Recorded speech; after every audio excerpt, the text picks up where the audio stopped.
Imaginem só isto: ganhar uma guerra gigante e, como recompensa, ficar com um território enorme, que ironicamente acaba por levar a uma guerra ainda maior. Parece confuso, não é? Pois bem, hoje vamos perceber exatamente como é que uma simples linha desenhada num mapa em 1763 se tornou numa das grandes faíscas que acenderam a Revolução Americana. É uma história fascinante, cheia de mapas, montanhas e mal-entendidos que mudaram o mundo. Pois é, esta pergunta é mesmo o centro de toda esta história. É um verdadeiro paradoxo, certo? Ganhar uma guerra e, em vez de festejar, ficar com ainda mais problemas. Mas foi exatamente isso que aconteceu à Grã-Bretanha. A vitória na América do Norte trouxe-lhes umas dores de cabeça que eles nem imaginavam. E a proclamação de 1763, bem, foi a tentativa deles tomar um analgésico para ver se a coisa acalmava. Ok, então, secção 1. Uma vitória, novos problemas. É que a vitória britânica na chamada Guerra Franco-Indígena não foi mesmo o fim da história. Pelo contrário, foi o início de um capítulo completamente novo e cheio, mas cheio de problemas. Então, estamos em 1763 e o mapa da América do Norte mudou por completo. A sério, foi uma transformação radical. Com a assinatura do Tratado de Paris, a França basicamente entregou quase todos os seus territórios. Para os colonos britânicos que viviam lá, isto parecia o paraíso, o início de uma era dourada de expansão para o oeste. Mas, para o governo lá longe, em Londres, a história era outra. Governar um território que de repente duplicou de tamanho, isso era um verdadeiro pesadelo, tanto a nível de organização como de dinheiro. E o que esta cronologia nos mostra é a rapidez com que tudo aconteceu. É impressionante. Reparem, em fevereiro de 1763, assina-se o Tratado de Paris. Fim da guerra, toda a gente a celebrar. 3 meses depois, em maio, bam, começa a rebelião de Pontiac. De repente, a Grã-Bretanha estava metida noutra guerra violenta na fronteira. Ou seja, a paz com a França não trouxe paz nenhuma à América.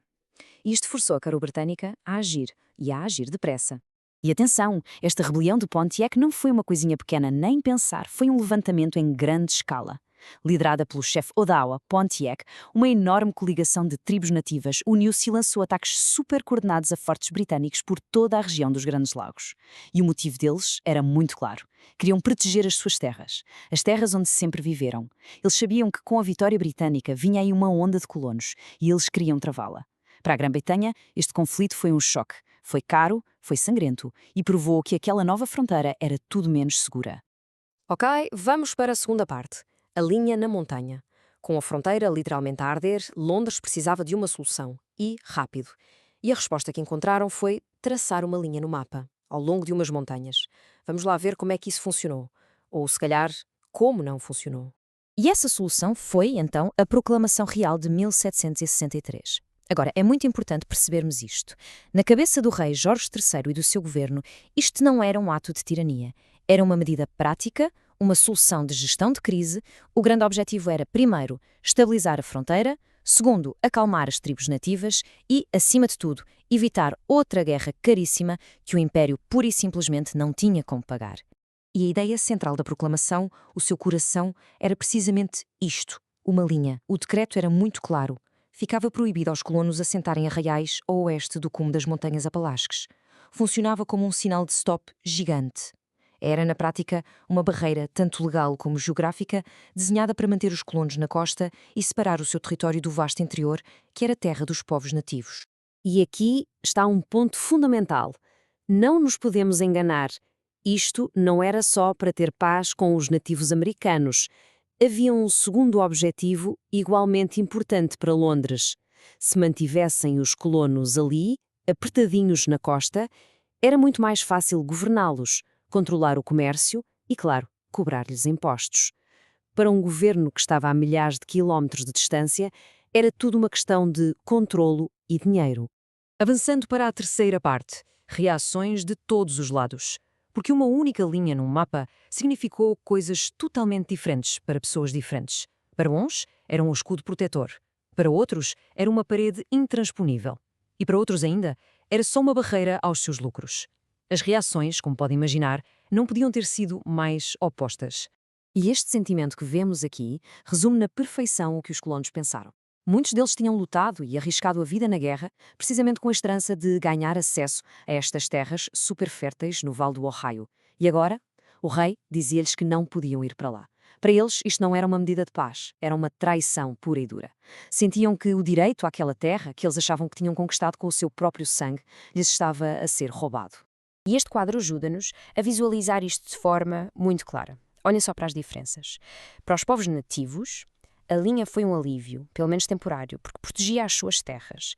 Para os colonos normais, raiva, traição, porque sentiam que tinham o direito de expandir.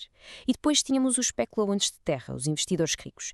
Para eles, foi um desastre financeiro, porque de repente todos os seus investimentos naquelas terras do Oeste ficaram congelados. 3 grupos, 3 perspectivas totalmente diferentes sobre a mesma linha. Próximo ponto, uma lei difícil de cumprir, porque lá está. Uma coisa é um rei assinar um decreto no seu palácio em Londres a milhares de quilómetros de distância. Outra coisa completamente diferente é fazer com que essa lei seja cumprida no terreno, numa fronteira gigante e selvagem como era a América do Norte. 10.000. Este é o número de soldados que a Grã-Bretanha decidiu que eram precisos para policiar esta nova fronteira. E atenção, isto foi uma decisão inédita, manter um exército permanente na América em tempos de paz. A ideia era estacionar estes soldados ao longo das montanhas para, teoricamente, impedir que os colonos passassem para o outro lado. E aqui está a peça-chave que liga tudo isto à Revolução Americana. É que manter um exército de 10.000 homens custa rios de dinheiro. E o Parlamento em Londres pensou, bem, se o exército está lá para proteger os colonos, é justo que eles ajudem a pagar a conta. E esta decisão, aparentemente lógica para eles, levou diretamente à criação de uma série de novos impostos. Impostos que ficaram famosos como a Lei do Açúcar e a Lei do Selo. E foram estes impostos que acenderam o rastilho. Mas, na prática, a fiscalização foi um autêntico desastre. E porquê? Bem, primeiro, a fronteira era simplesmente gigante. Longa, montanhosa, cheia de vales e passagens que ninguém conhecia. Não havia soldados suficientes para patrulhar aquilo tudo. Era impossível. E depois, os próprios colonos, muitos deles, simplesmente ignoraram a lei. E para piorar, muitas vezes os oficiais locais, que deviam fazer cumprir a lei, até simpatizavam com os colonos e faziam vista grossa. Portanto, a lei existia no papel, mas no terreno era outra história. Última secção, o legado da proclamação. Então, resumindo, a lei era quase impossível de aplicar e, para além disso, irritou praticamente toda a gente. Mas o seu impacto mais profundo, o seu verdadeiro legado, foi a longo prazo. Vamos ver como esta linha no mapa acabou por mudar o curso da história. Há um termo técnico que os historiadores usam para descrever a política britânica antes disto tudo: negligência salutar. O que é que isto quer dizer? Basicamente que Londres deixava as colónias bastante em paz, deixava-as autogovernarem-se, porque enquanto estivessem a dar lucro, estava tudo bem. Pois, a Proclamação de 1763 foi o fim abrupto dessa política. Foi a primeira vez que o governo britânico meteu o nariz de forma tão direta na vida dos colonos, controlando para onde podiam ou não podiam ir. Foi uma mudança total na relação de poder. E esta é talvez a ideia mais importante de todas. A proclamação deu início a uma reação em cadeia. Pensem nisto como peças de dominó. Primeiro, a linha. Criou raiva e desconfiança nos colonos. Para policiar a linha, foi preciso um exército. Manter esse exército custava dinheiro, o que levou à criação de impostos. E esses impostos, que os colonos achavam super injustos, levaram ao conflito. Uma coisa levou à outra, num caminho que foi dar direitinho à Revolução Americana. No fundo, o maior legado da proclamação talvez tenha sido algo inesperado. A união que ela criou entre os colonos. Pela primeira vez, gente da Virgínia, lá no sul, e gente da Nova Inglaterra, no norte, que muitas vezes nem se davam bem, de repente tinham uma queixa em comum contra o rei e o governo britânico. Esta linha no mapa, sem querer, ajudou a criar uma identidade partilhada, uma identidade de oposição ao controle de Londres. E foi isso que preparou o terreno para a luta pela independência que estava prestes a chegar. E assim terminamos com esta pergunta para reflexão. Claro que houve muitas causas para a Revolução Americana, mas não terá sido aqui, com esta simples linha traçada numas montanhas, que a ideia de um futuro separado da Grã-Bretanha começou, pela primeira vez, a parecer não só uma possibilidade, mas talvez até uma necessidade. Fica a questão no ar. Muito obrigada por terem estado desse lado.